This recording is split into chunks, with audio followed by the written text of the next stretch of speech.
So we're just flipping this deal around to see if it'll work, I see. Flip, flip, flip it around. I think I figured it out.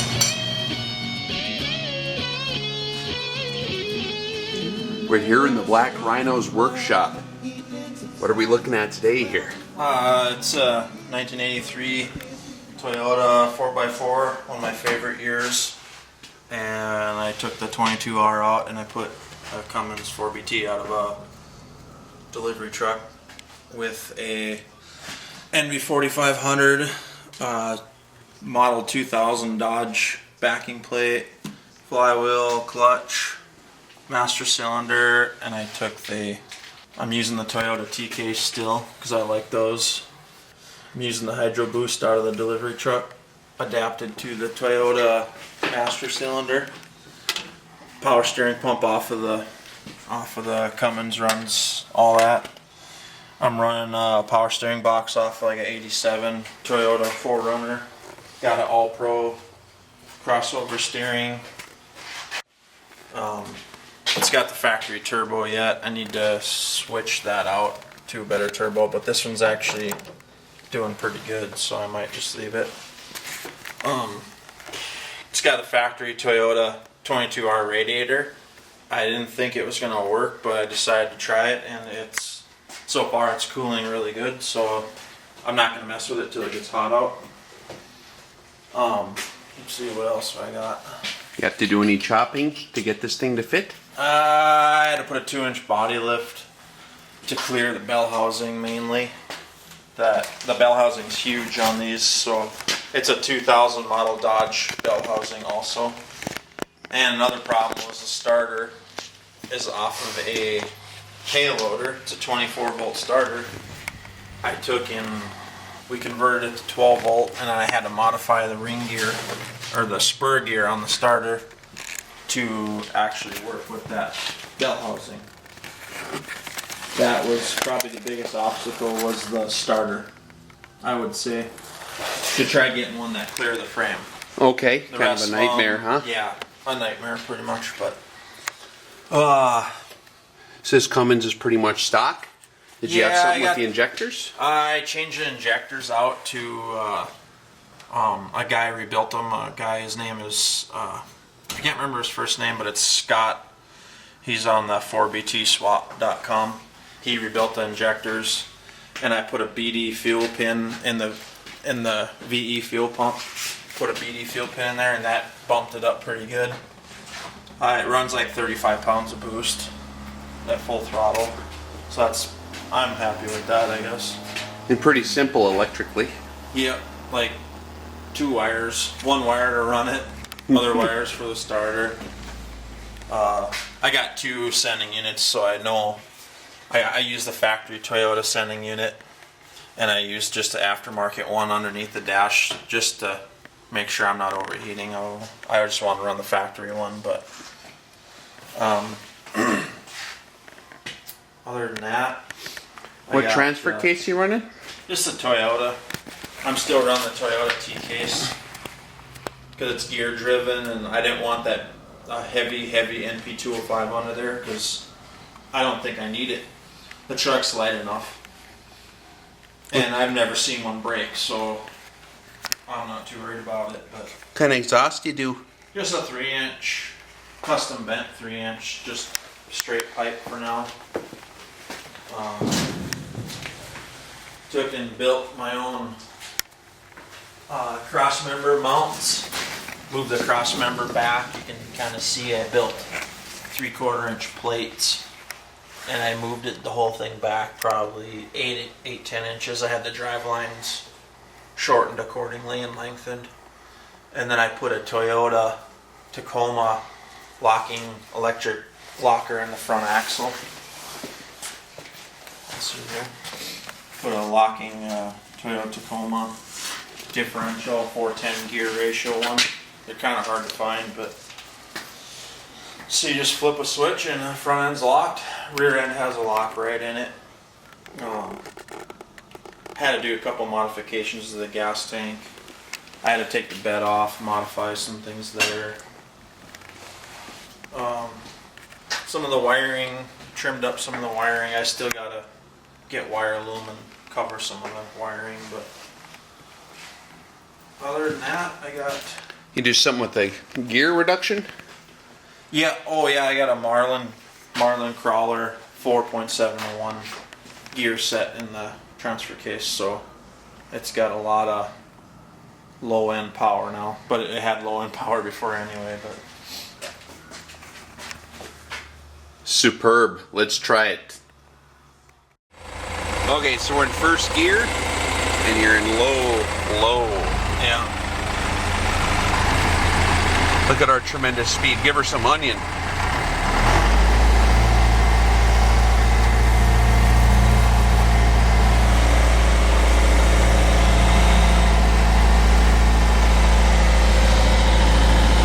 front axle is locked.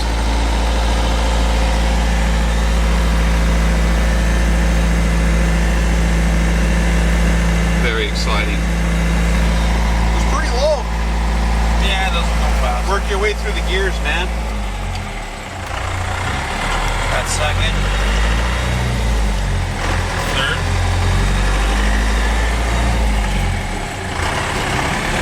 Fourth. Fourth is about what first gear would be normally.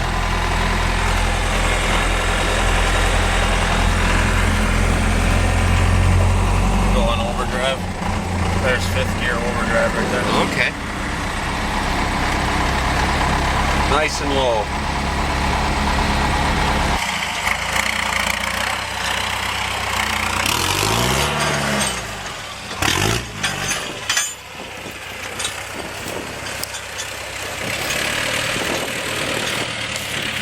Whew.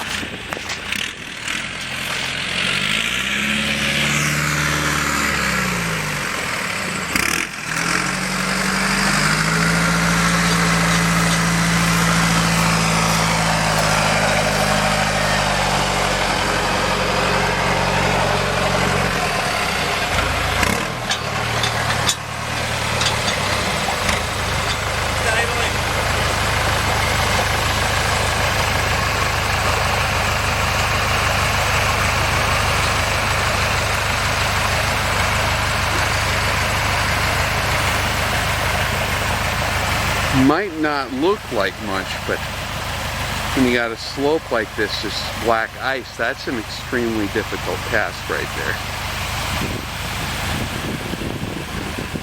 You don't want to lose your traction by burning out, so it's good to have a low gear.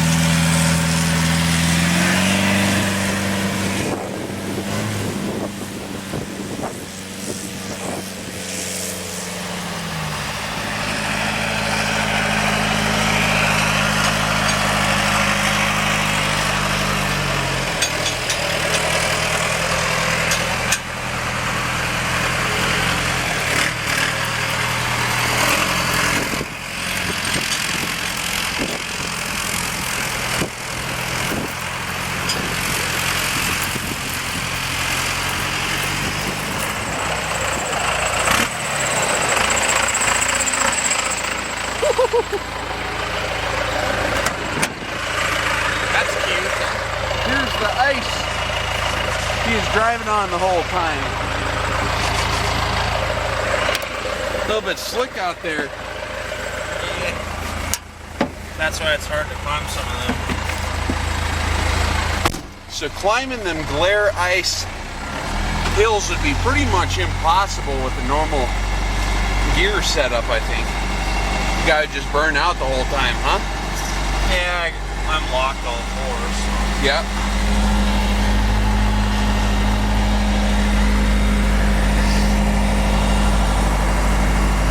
You can put this style of locker in any Toyota 79 to 95. Okay. Out of a Tacoma. Yep. And this switch panel I bought from 12voltguy.com. Okay. It's just easier to wire it. You just plug and go. Yep.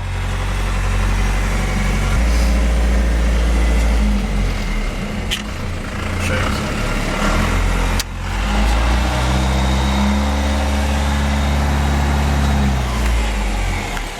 Take it up here. Glare ice there. See how that picked out? Yep.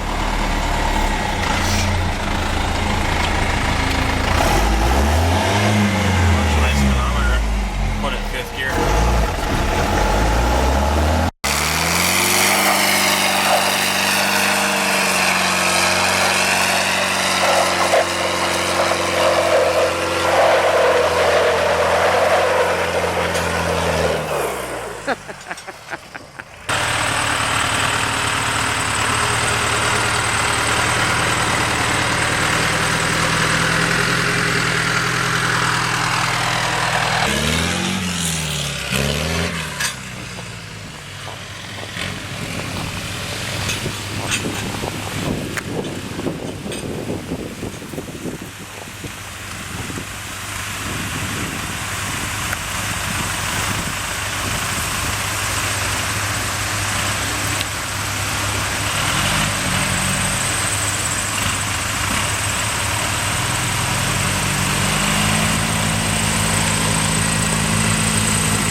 What are you doing over there?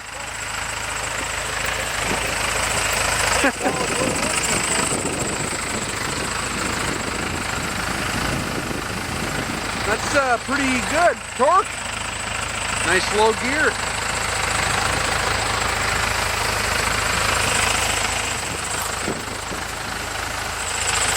Don't get on the side.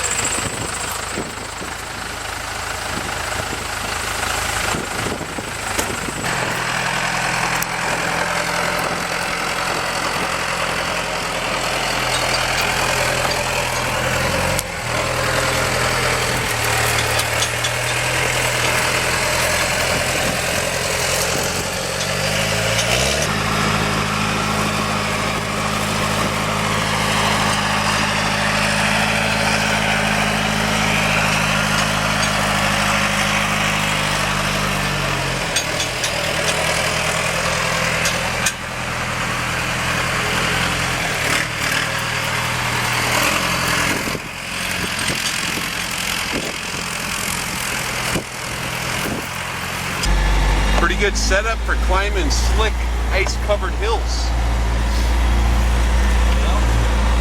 Later on, we'll have to give it the old rock test. That's a completely different animal, but this is actually probably more difficult traction-wise. Most guys got to build up momentum to get up these ice hills, but if you can just idle up the thing, that's not bad.